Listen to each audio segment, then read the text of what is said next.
omuyimbi Mathias Walukaga avunaanibwa gwa butalabirira mwana. Aba B2C balidde Matereke ne Bebe Cool. Bad Black avuddeyo n'akakasa olunaku lw'embaga ye ne Asha. Eyaliko Miss Uganda tannafa akyali mulamu. Mama Museveni muyite full figure wenjogerera ali lubuto. Kwaniriza ku UN Chonang Maria Violanta era nga sinnaba kwongerayo mu details ezagakoze wiiki eno.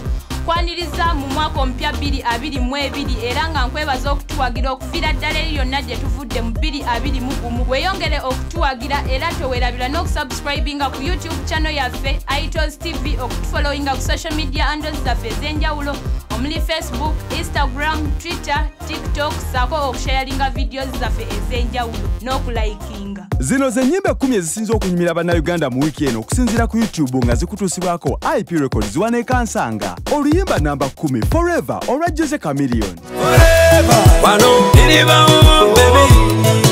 Slow Dance olwa Zawi nga lweruze ku namba 9. Akafeche olwa Rema Namakula nga luli ku namba 8 wiiki eno. Mpalavu olwa Palaso luze ku namba 7 wiiki eno. Kabisi Kandagala olwa David Lutalo lweruze ku namba 6. Love Nwantiti olwa Sike nga lweruze ku namba 5 wiiki eno. Thank God olwa Vinka lwelukute namba 4 wiiki eno. Sip olwa Joboy baze ku namba 3. Peru olwa Fireboy DML lweruze ku namba 2 wiiki eno. Dio olwa Ruga lukyalemeddewo ku namba 1 wiiki eno.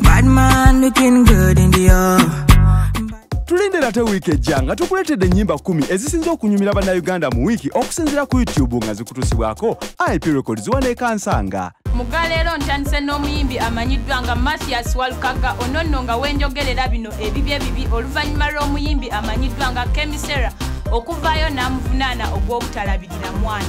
Kemisera agamba nti ye talina kye yeetaaga kuva wa Walukaga wabula ayagala atwale obuvunaanyizibwa nga taata w'omwana. Kemisera agambye nti wayogerera alina omusajja era nga yamuyambye ennyo okulabirira omwana ono kosa ne Mary Butter wabula nga akooye naye yeetaaga taata w'omwana atwale obuvunaanyizibwa. Omukyala amanyiddwa nga Bad Black oba muyite Sharita Namuyimbwa yavuddeyo n'akakasa deeti y'embaga ye n'omwagalwa we amanyiddwa nga Asha Panda. Bad Black okwogera bino byonna kyaddiridde okuva ku mazaalibwa g'omwagalwa we ono yennyini agabaddewo ng'ennaku z'omwezi 25 mu Desemba w'omwaka oguwedde. Bad Black yapostinze ebifaananyi eby'enjawulo nga bali mu Queen Elizabeth National Park bw'atyo n'akakasa nti mulinde embaga ate nga yabasuubiza nti egenda beera Zanzibar. Tuleetedde abaana abasatu abayimba ng'ennyonza be tumanye ennyo nga aba B2C wenjogerera bino balidde Matereke n'omuyimbi amanyiddwa nga Bebe Cool.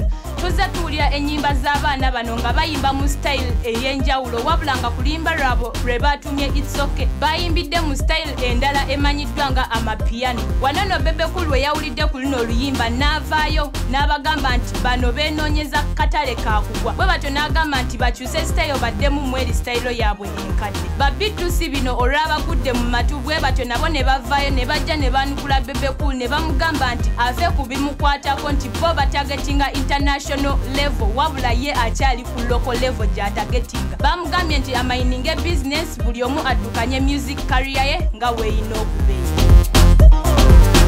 Nga nkwongeddeyo mu mawulire amalala ebya Pastor Bujingo okuwasa Susan Makula tebinnagwa. Wenjogerera lawyer amanyiddwa nga Mabirizi Male yavuddeyo n'ayita omu ku bannakatemba amanyiddwa nga Katolubwama, Frank Gashumba, Charles James Senkubuge nga bano be bamu ku baali ku kwanjula kwa Pastor Bujingo ng'ayanjula Makula. Ono yagambye nti bano baaganidde ddala okumuyambako mu kukuŋŋaanya obujulizi obunaakozesebwa mu kkooti oluvannyuma lw'omukyala Teddy okuwaabira bbaawe okuwasa omukyala omulala ng'ate bakyali bafumbo. Male yagambye nti bano bo agenda baweereza arrest warrant esobole okubatwala mu kkooti gye banaasobola okuweera obujulizi era ng'omusango guno gugenda kuwulirwa ng'ennaku z'omwezi 21 omwezi ogwa January omwaka 2022. Museveni oba muyite Fulufiga wenjogerera ali lubuto. Omwaka oguwedde Fulufiga yazaala omwana bw'atyo n'amutuuma Museveni era nga ne wano olubuto olwokubiri yagambye nti omwana wa kumutuuma Kyagulanyi. Fulufiga bino byonna yabyogeredde ku interview emu gye yabaddeko era bwe batyo ne bamubuuza ku taata w'olubuto n'agamba nti tamumanyi wabula mwe mubeereeyo nga mumanyi nti taata gy'ali. Fulufiga yagambye nti ye okuzaala gwe mulimu gwe yasigalira oluvannyuma lw'okutusibira ewaka mu lockdown era bw'atyo n'agamba nti mwe mwenna abamwogerera okuzaala mwaka ku mwaka temulina kye mumugamba.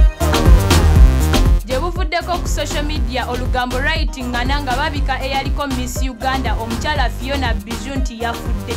Wenjogerera bino si bituufu kubanga yavuddeyo n'akonfaminga mu kavidiyo akafulumiziddwa mukwano gwe ng'agamba nti gy'ali mulamu era bw'atyo ne yeebaza okumuceekingako. Omukyala Fiona yaliko Miss Uganda mu 2012. Nga nkongeddeyo abakozi ba Spark TV ku live wire wenjogerera bino bandiyegoba. Oluvannyuma lwa UCC okuvaayo neteeka ekkomo ku programs z'olugambo negamba nti zaakutandika okukola essaawa 4 ez'ekiro. Live wire y'emu ku programu ezaagootanyizibwa ku Spark TV era nga wenjogerera bino abakozi baayo essaawa yonna beegobanga muno mulimu Remy ne Gabi Ntanti. Bano ababiri kigambibwa nti kyaviiridde ku programu eno okukka bwe batyo ne babasala ssente era nga basasula obusente butono nnyo. Okusinziira ku mawulire agaliwo kigambibwa nti ababiri baneno bakuddukira ku Next Media oluvannyuma lw'okubawa offer ey'akasente akawerako. Tujja kubanga wano ku UN tukuwa full story byonna ebinaaba bituuseewo. Jeff Chiwa n'omuyimbi we omupya bali kugwakuba luyimba. Gye buvuddeko twakuleetera amawulire nga Shiba ayawukanye ne management ye eya Jeff Chiwa era bwe batyo Jeff Chiwa n'asayininga omuyimbi omulala omuto amanyiddwa nga Pink Rahma onono ng'alina emyaka 17 gyokka.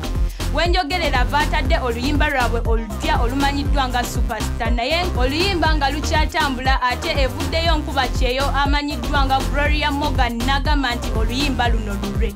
Ono agamba nti yalurekodingira mu Nick Pro Studio wali ekireka era ng'agamba nti teyafuna budde kukola vidiyo olw'ensonga nti akasente tekaaliwo wabula ng'ate ekyamujje enviiri ku mutwe kwe kulaba ng'oluyimba lwe luli ku mpewo lutambula.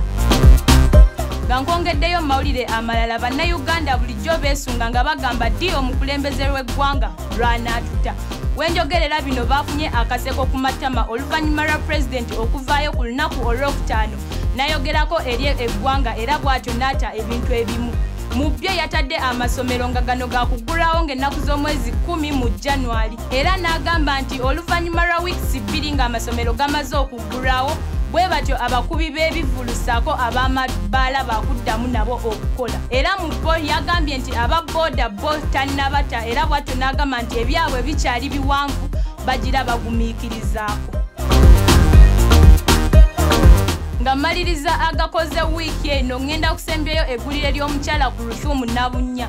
Ono nno nga ye yali omukyala omuto ow'omugenzi ayitibwa Sheikh Nur Muzata.